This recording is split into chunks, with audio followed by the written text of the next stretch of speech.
Cuán firme cimiento se ha dado a la fe de Dios en su eterna palabra de amor. Con el propósito de compartir con usted las inmutables verdades de la palabra de Dios, presentamos A través de la Biblia, un estudio detallado y sistemático de toda la Biblia que le ayudará a conocer lo que Dios ha revelado para nuestro provecho espiritual. Estos estudios bíblicos fueron diseñados y elaborados por el Dr. J. Vernon McGee, versado maestro de la Biblia, quien dedicó la mayor parte de su vida a la enseñanza clara y sencilla de la palabra de Dios. Acompáñenos, pues, mientras avanzamos en nuestro recorrido a través de la Biblia. Cuán firme cimiento la palabra de Dios. Es un gozo estar nuevamente con usted, amigo oyente, para traerle otro estudio de la serie A través de la Biblia. Continuamos hoy, amigo oyente, nuestro recorrido por el Antiguo Testamento. En nuestro programa anterior estábamos hablando sobre el pan de la proposición en el versículo 30 de Éxodo 25. Y dijimos que este pan de la proposición habla también de Cristo como el sustentador de la vida. La vida eterna es un don y es el maná que descendió del cielo. La persona que recibe el maná recibe la vida eterna. Sin embargo, la vida eterna necesita de una comida especial para sustentarla, para ayudarla a crecer, para fortalecerla. El pan de la proposición representa a Cristo como aquella comida especial para quienes han participado del maná de la vida.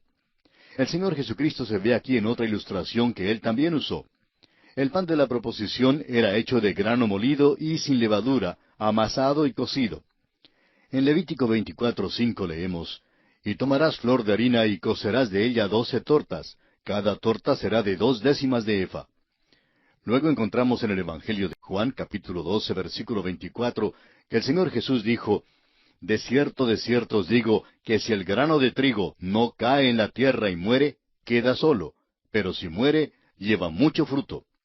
Amigo oyente, el Señor Jesucristo fue molido en el molino del sufrimiento. En su angustia Cristo dijo, según Juan 12:27, Ahora está turbada mi alma, ¿y qué diré? Padre, sálvame de esta hora. Mas para esto he llegado a esta hora. Luego, los versículos 31 y 32 de este mismo Evangelio de Juan nos dice que Él fue traído al fuego del sufrimiento, y que ahora es el juicio de este mundo. Ahora el príncipe de este mundo será echado fuera. Y yo, si fuere levantado de la tierra, a todos atraeré a mí mismo. Jesucristo salió de la tumba en novedad de vida porque su alma no vio la corrupción. Ahora vive una vida de resurrección.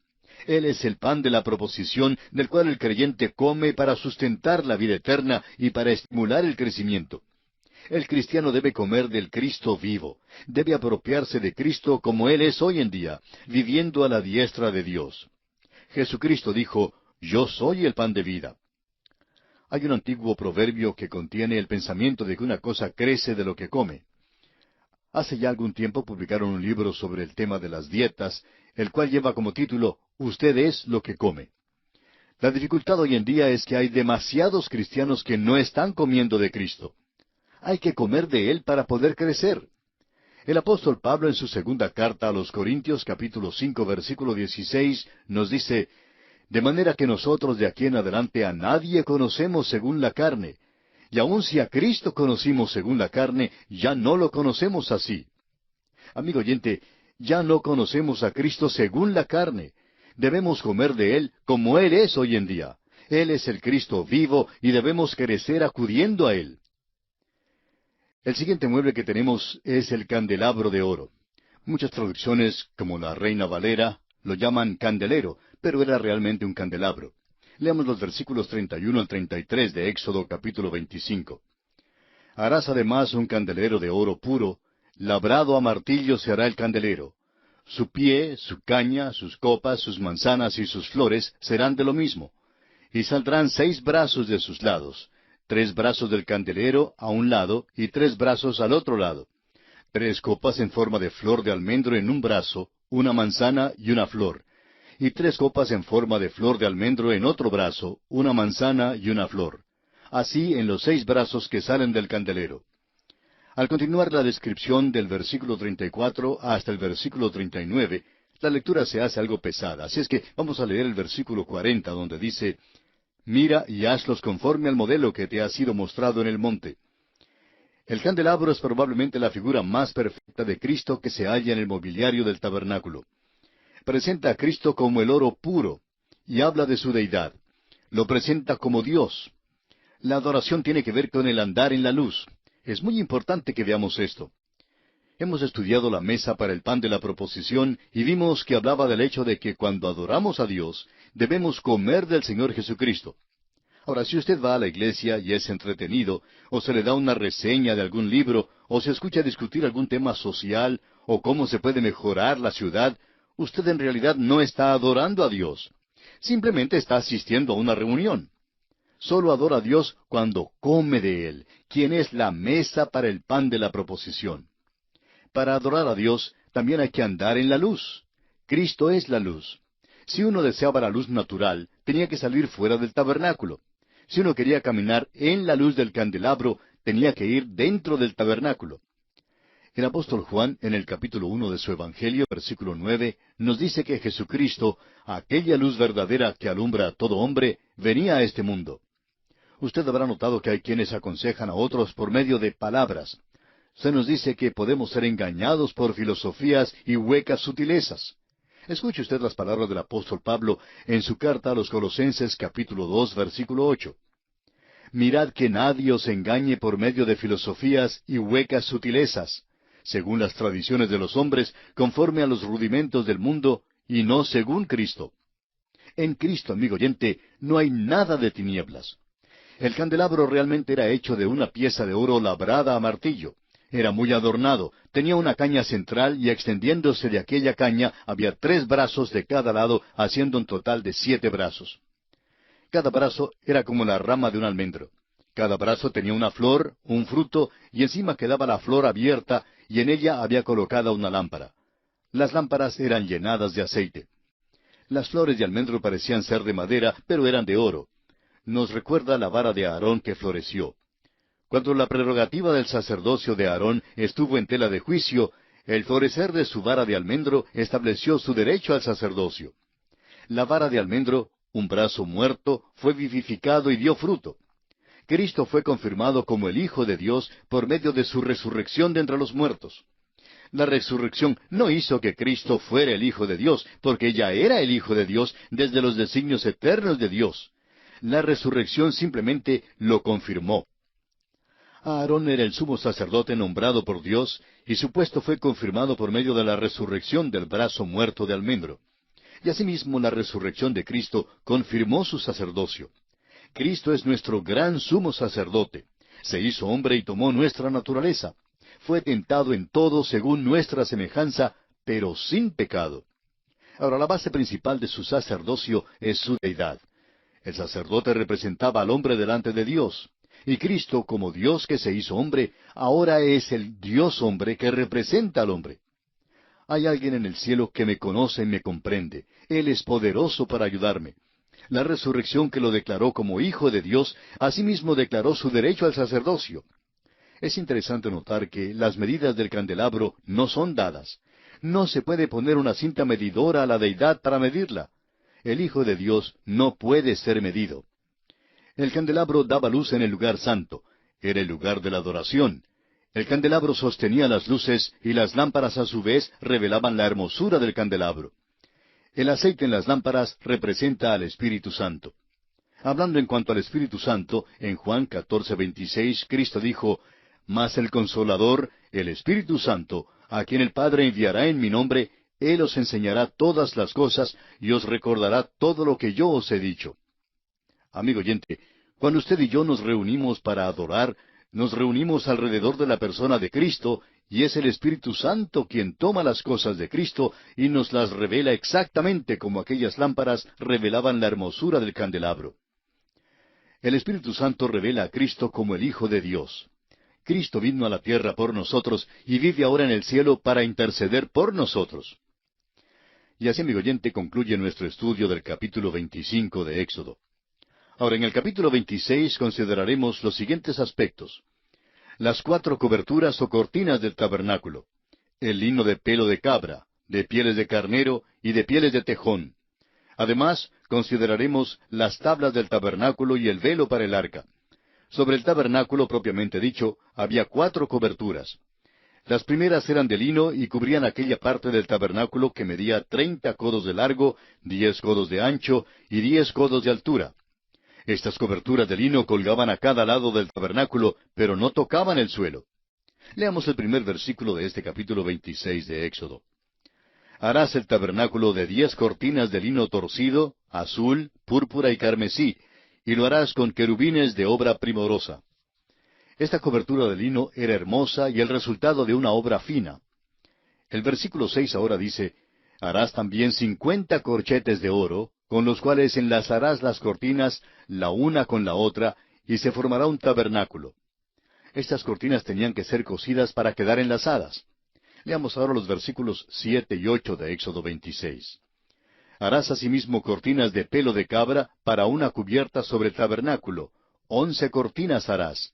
La longitud de cada cortina será de 30 codos, y la anchura de cada cortina de 4 codos. Una misma medida tendrán las 11 cortinas. La longitud de una cortina debía ser de 30 codos, lo que quiere decir que cubría justamente la parte de arriba y los lados del tabernáculo. Estaban unidas con lazadas y anillos. Ahora el versículo 14, harás también a la tienda una cubierta de pieles de carneros teñidas de rojo, y una cubierta de pieles de tejones encima. La tercera cubierta era hecha de pieles de carneros teñidas de rojo, y la cuarta cubierta era hecha de pieles de tejones. Las mujeres solían llevar los abrigos de piel de tejón, y este tabernáculo fue el primero que jamás llevara cubierta de pieles de tejones. Ahora, cada una de estas cubiertas tenía un significado simbólico. Las primeras cortinas eran de lino fino torcido por los egipcios con querubines tejidos en la tela. No tocaban el suelo, y su belleza sólo podía ser vista desde adentro del tabernáculo. Esta cubierta no se podía ver desde afuera de ningún modo, y francamente la hermosura del Señor Jesucristo no puede ser vista por el mundo. Él solo puede satisfacer a los suyos. Es importante que los creyentes le adoremos porque necesitamos comer de Él y verle en su hermosura. David dijo en el Salmo 17, versículo 8, Guárdame como a la niña de tus ojos, escóndeme bajo la sombra de tus alas.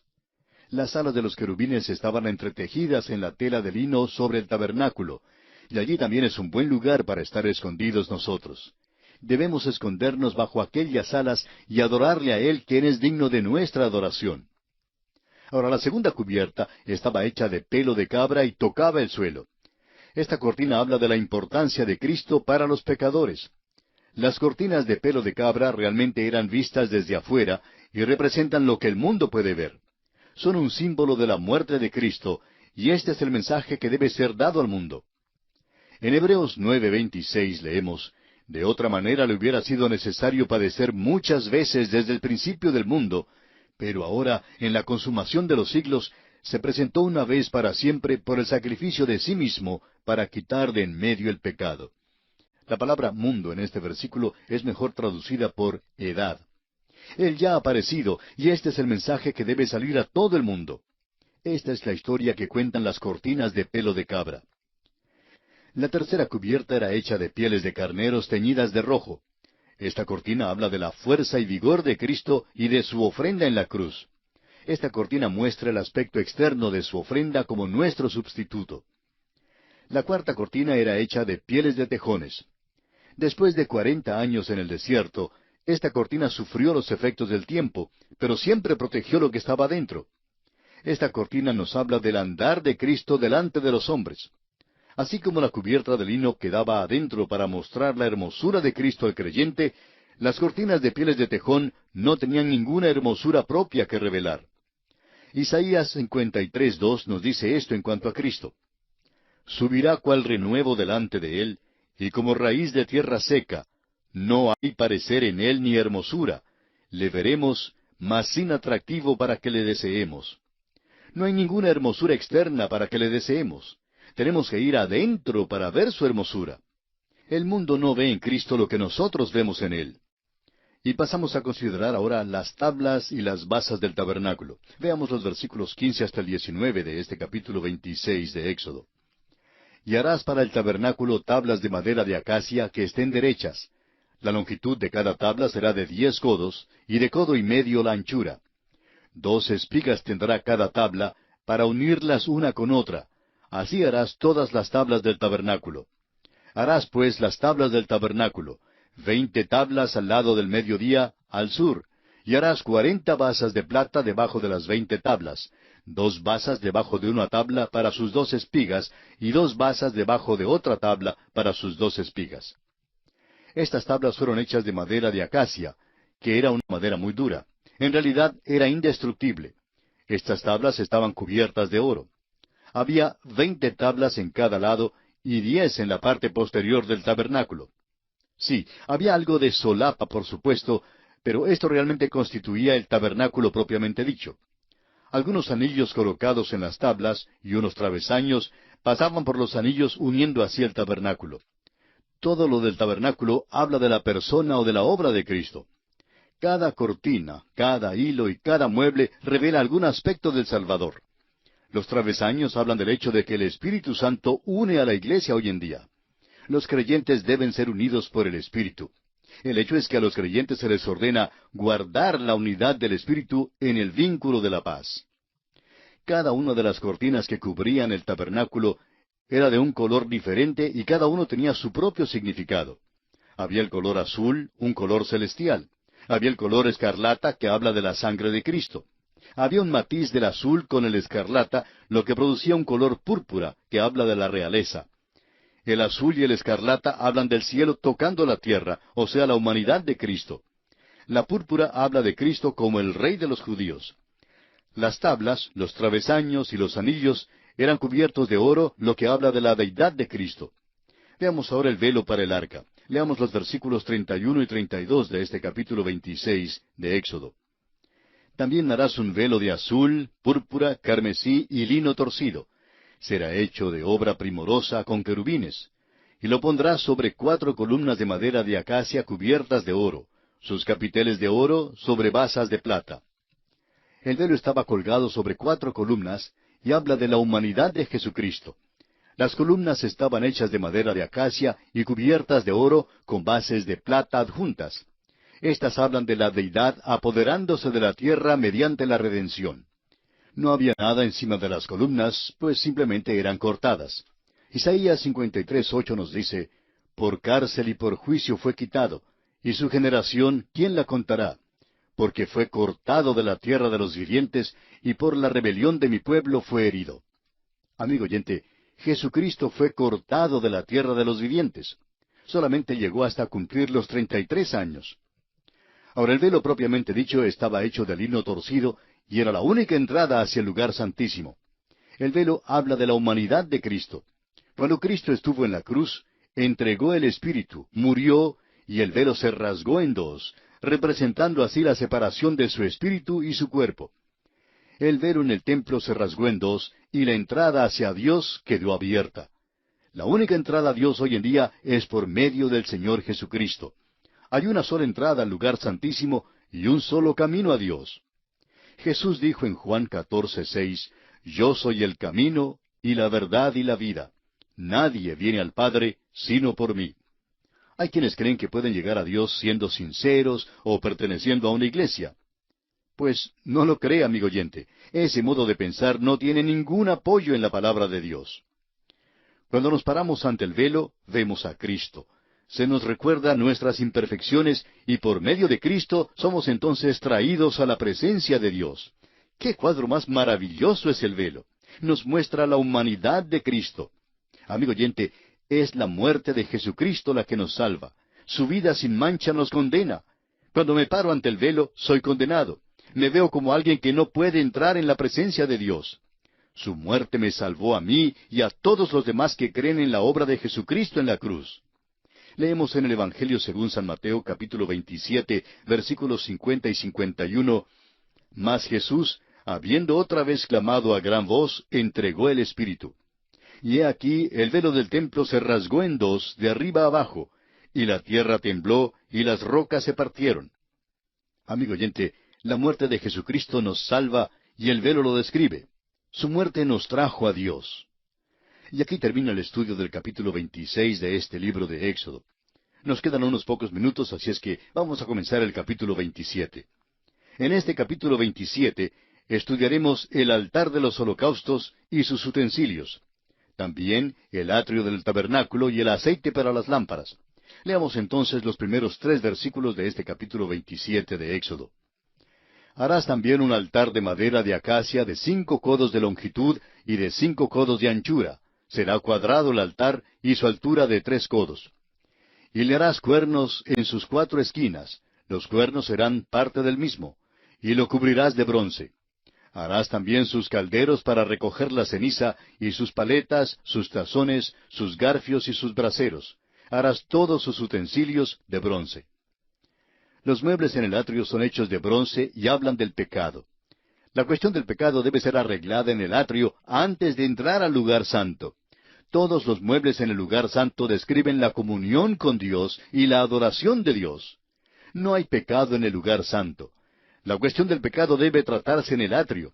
El hombre se para afuera. Ahora, ¿cómo se va a acercar a Dios?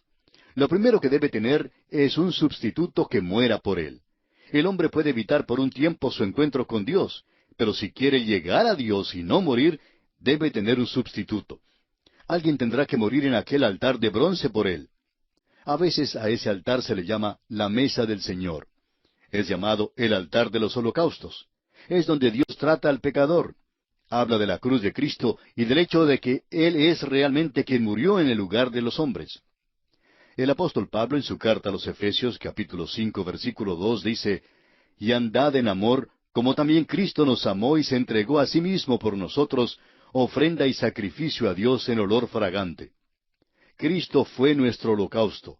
El altar fue hecho por el hombre, pero el modelo está en el cielo.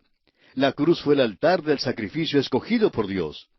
El Señor Jesucristo fue entregado a morir en la cruz según el plan determinado y el preconocimiento de Dios. Por eso, Cristo es más que simplemente un buen hombre. Sí, Él era un buen hombre, pero también era el Cordero que fue inmolado desde el principio del mundo. No hay acceso a Dios sino por medio del altar de bronce. Allí una víctima debe ser sacrificada y debe ser aceptada como el sustituto. Amigo oyente, Cristo se ofrece hoy como su sustituto. Acéptele y obtenga así la vida eterna. Que el mismo Señor le ayude a dar este paso trascendental que marcará su destino eterno. Y aquí nos detenemos por hoy, y Dios mediante, en nuestro próximo programa, continuaremos nuestro estudio de este capítulo 27 de Éxodo.